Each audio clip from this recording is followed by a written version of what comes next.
ആരോഗ്യത്തോടെ ഇരിക്കാം. മികച്ച പരിചരണം ഞങ്ങളുടെ ഉറപ്പ്. Shoranur medical trust, Shoranur. ലിബർ ഫൗണ്ടേഷൻ ഓഫ് കേരളയുടെ ജില്ലാ കുടുംബ സംഗമം ഞായറാഴ്ച രാവിലെ 10-ന് വാണിയംകുളം പി.കെ. ദാസ് ആശുപത്രിയിലെ ലെക്ചറർ ഹാളിൽ നടത്തും. കുടുംബസംഗമത്തിൽ 150ഓളം പേർ പങ്കെടുക്കുമെന്ന് ഭാരവാഹികൾ ഒറ്റപ്പാലത്ത് വാർത്താ സമ്മേളനത്തിൽ അറിയിച്ചു. പരിപാടി Nehru group of chairman doctor P. Krishnadas ഉദ്ഘാടനം ചെയ്യും. ജില്ലാ പഞ്ചായത്ത് പ്രസിഡന്റ് കെ. ബിനിമോൾ, സ്ഥിരം സമിതി അധ്യക്ഷ ഷാബിറ എന്നിവരെ ആദരിക്കും. കരൾമാറ്റ ശസ്ത്രക്രിയയ്ക്ക് ശേഷമുള്ള ജീവിതശൈലി എന്ന വിഷയത്തിൽ doctor S. Raviram, doctor Satheesh A. Vasudevan, doctor V. Abubakar Ahammed എന്നിവർ പ്രഭാഷണം നടത്തും. അതുപോലെ തന്നെ ഈ യോഗത്തിലെ 3 പ്രധാനപ്പെട്ട ഡോക്ടർമാർ പങ്കെടുക്കുന്നു.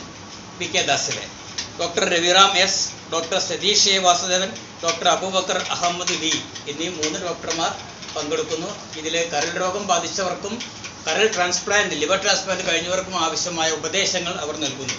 ലിഫോക് ജില്ലാ രക്ഷാധികാരി കെ. ജയപ്രകാശ്, ജില്ലാ സെക്രട്ടറി പി.എം. അബ്ദുൾ റഫീഖ്, ജില്ലാ ജോയിന്റ് സെക്രട്ടറി എൻ.എം. അനിൽകുമാർ എന്നിവർ വാർത്താ സമ്മേളനത്തിൽ പങ്കെടുത്തു.